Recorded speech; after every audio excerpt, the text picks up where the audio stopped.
Hey guys, Playmaker here again, back with another anime episode review. We're continuing on to yeah, Jujutsu Kaisen, part which is actually part Kurosuru Must Die 2 or episode 5 of the anime. Summertime, so gets chai tea.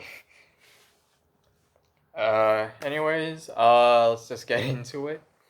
But yeah, so we start off seeing, I believe, Sukuna waiting for Itadori to come back into it's over. But however, we don't see Itadori come back. So it's like I'm assuming he for that time he actually lost control, or he lost his control over Sukuna, and let's just continue on. So meanwhile, outside we see Fushiguro waiting outside the juvenile detention center. I believe that's what it was. Yeah. Yeah, the building. He senses that the special grade curse is dead. However, he gets a bad feeling when Sukuna comes. When Fushiguro expected Itadori to come back, not Sukuna. And then there's some dialogue going on between the two about how Sukuna doesn't, or it's like he can't be killed easily. So, as an example, he pulls a Kano.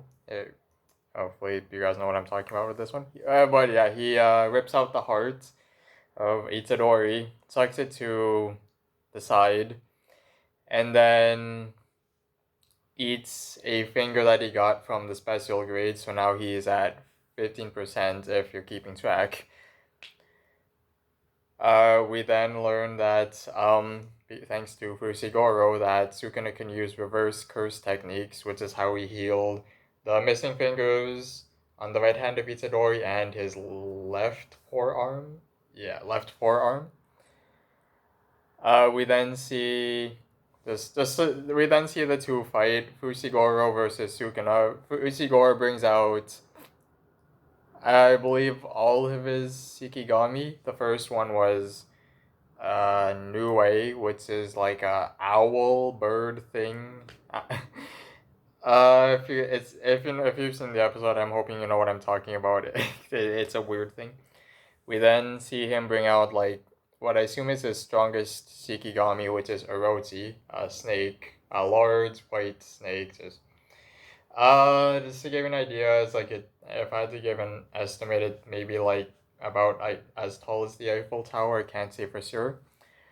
However, that all turns out for naught because Sukuna just toys around with Fushiguro just because he's that much more powerful and that much faster than him, just decimating him. I think he almost kills him, and he kills Orochi, and Nue's just like on the verge of dying too before Fushiguro calls like, like a Pokemon, or just to give you it just as a good idea, something to go off of. He just asks him to return or like releases him. We then see Sukuna actually, interestingly enough, like talk to Fushiguro after Fushiguro releases Nue. Which also we then learn Shikigamis, or Fushigoro's Shikigamis are created from shadows. And, well, back to Sukuna before I go too off track. Sukuna talks to Fushiguro about why he ran away, and because he does comment like, oh, he has a nice ability to create these Shikigami. It's adaptable, and he knows it's not a charm. And he says he's just wasting his talent with some.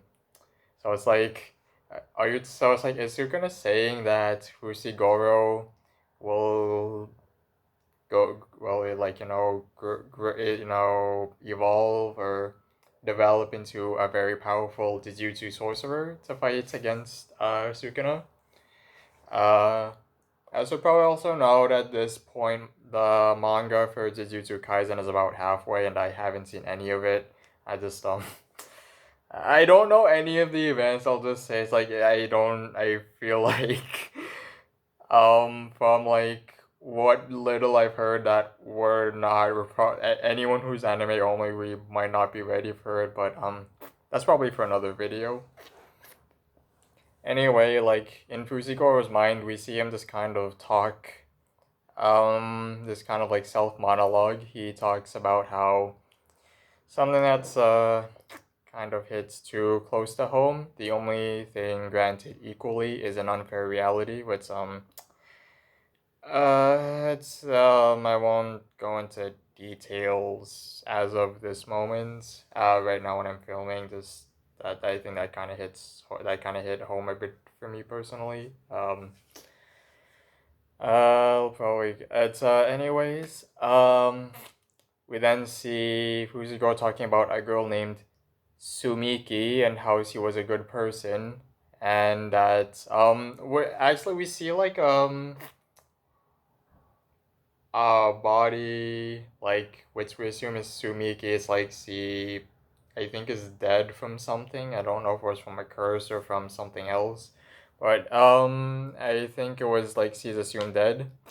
And then Fusiko talks about how his dad, who gave him his name, which he didn't like because it's a girl's name. I don't know too much about Japanese naming, so I'm not gonna comment too much here. But he's not happy about it. How he says this again, life is just unfair to everyone, and how he says evil can only be judged under the law, and that Jujutsu sorcerers are just uh, basically just a part of like this machine of retribution and revenge.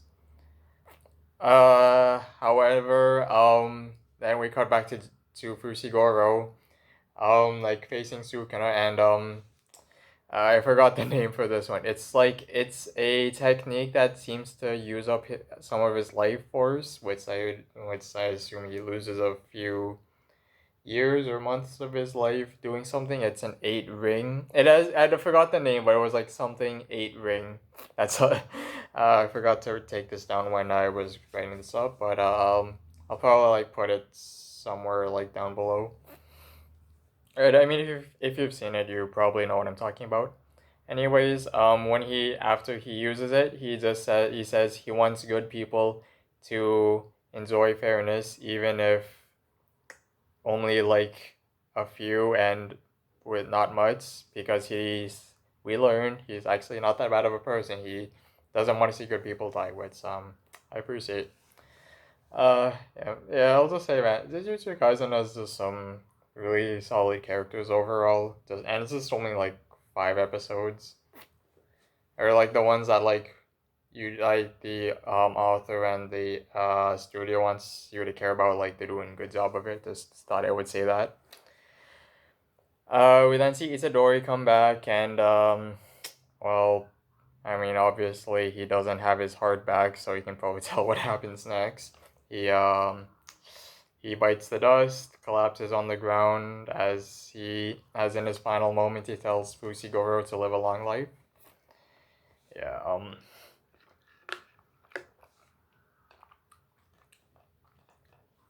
Anyways, after the midway point, which I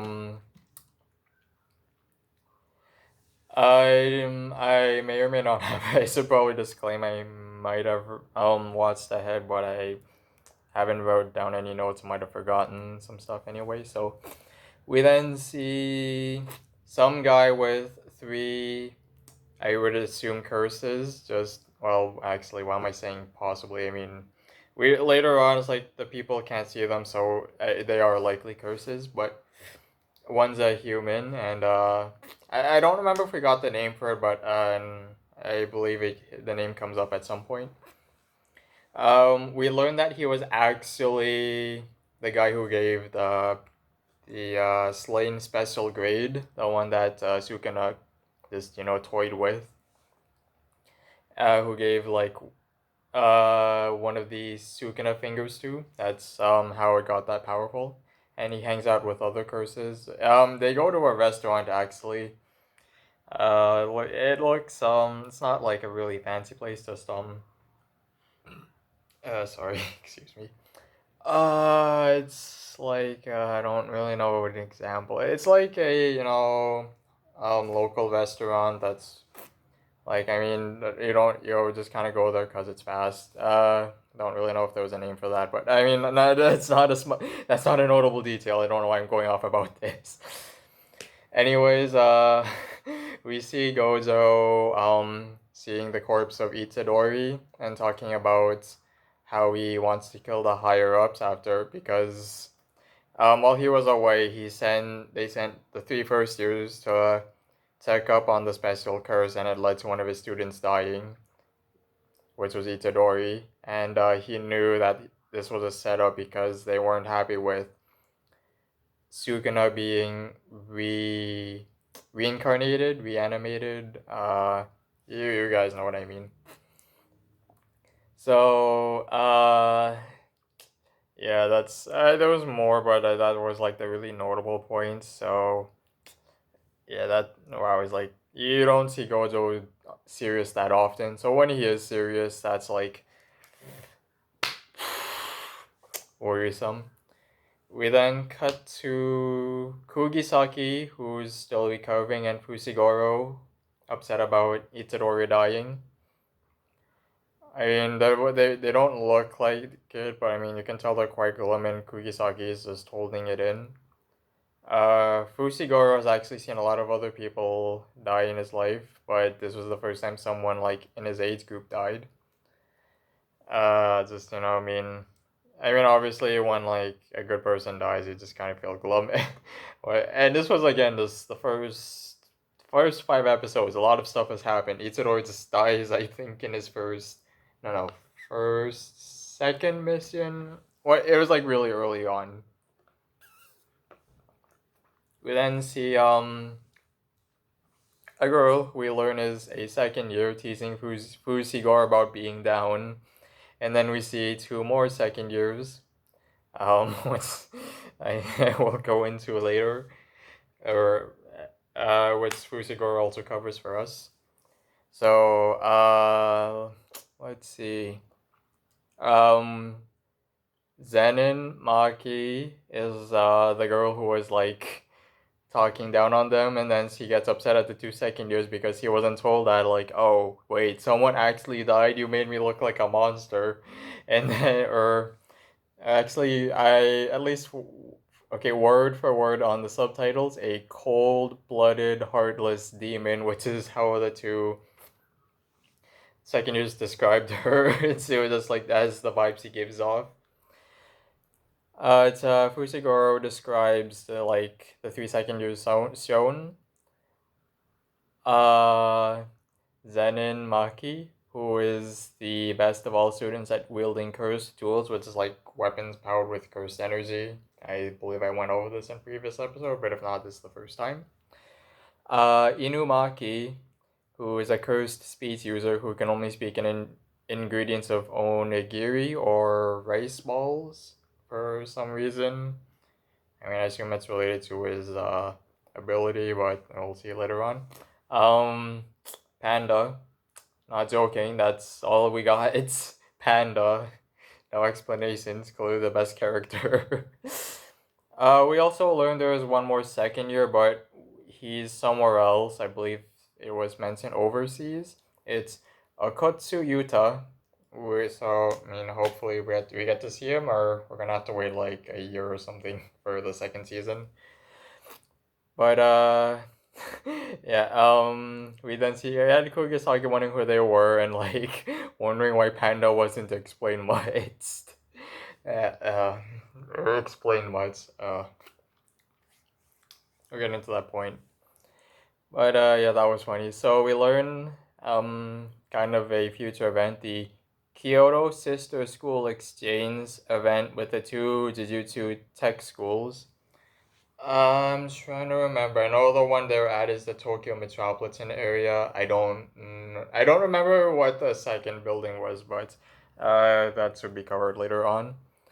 However, it's mainly second and third years taking part, but something happened with the third years. They got, I believe, it was in trouble, so that's why it's the first years who are stepping in this time. Just to cover more, just because it'll probably be like it'll come up later again. So Day 1 is the team challenges, Day 2 is the individual challenges. Anything but killing goes in these battles. Just um I feel like this will probably be important later on, but as I just, skip over. But we'll worry about it when we get there. We then learn some other things about how the early summer is usually a busy time for the Jujutsu sorcerers, because curses are powered by negative emotions. We see a lot of things. There was like, spring blues and others. Again, probably, there was probably not too much else to cover. Anyways, we see Fushiguro and Kugisaki both wanting to get stronger, and they both want to take. Well, they both like say they're going to take part, but they'll leave if it's like they don't see any value in it. They both just want to like make themselves stronger in honor of Itadori, and also because they don't want to. I'm assuming they don't want to end up like him. We then cut back to the guy, the human, hanging out with the three curses, I believe. Yeah, it was three curses who want to reverse their positions with humans because they consider themselves more pure because that's like because they're what they're made of. Humans lie. Humans are horrible. Like they say they're positive, but very positive. There's a negative. Curses are always like full on negative, so that's why they say they're pure. They want to reverse. We then see the guy. I may or may not have gotten his name, but it's like I don't know if it was mentioned this episode. But he says how he then tells the curses to do so. They have to do two things to beat the to switch with the humans and like consider themselves the superior race.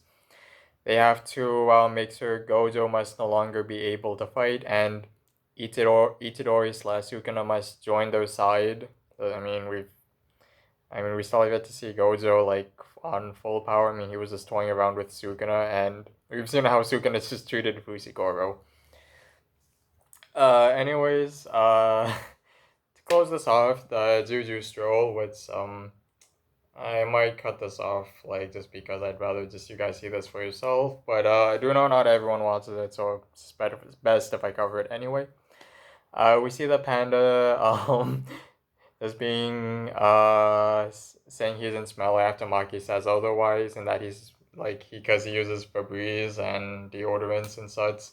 And then Kugisaki and Fushiguro like smell the panda and say, or smell panda and says he smells like sunshine, and then the two are just like, I don't know if it's scared or it's like, oh, that's the smell, but anyways, that's it.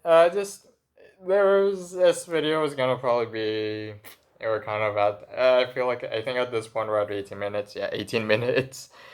Yeah, just a lot of stuff happened this episode. I enjoyed it. Honestly, I haven't really had an episode that made me want to skip over it. Really eventful. Well, you'd think with like a fight that there would be less, but no, it's just a lot of stuff covered, a lot of stuff happening. I'd rather have like something have too much than like too little, just because like if it's too little you just kind of have to skip over. If it's overloaded, then at least you can like watch it over multiple times. Yeah, that's just my thoughts on it. Definitely like this I wouldn't say it's like a top tier anime just yet, but I do know anyone who's seen it, they've personally enjoyed it. I'm enjoying it myself. If you guys are looking for something enjoyable, I would definitely recommend it. Although, from some clips I've seen like of this series, it probably isn't for everyone. But if you can handle it, I would give it a watch. Might even show it off somewhere, or not. Or maybe could even do some reactions at some point. But anyways, that's it for the video. Hope you guys enjoyed. Anyways, just after some, as I filmed this, it's probably been a while. Just kind of been busy this month with various things. I'll probably cover it. I'll probably talk about it at a later time. But for now, I'm just gonna say is this. Be kind to each other. Always be happy. Be positive. Just be happy. Just Just have just like be a good influence, you know, be a good energy. Just again, like a lot of energy, like a lot of good positive stuff. Just be kind. That's all I have to say. Just also stay safe as well. I know, been in rough year, but we're almost there. And hope you guys have an amazing day. See ya.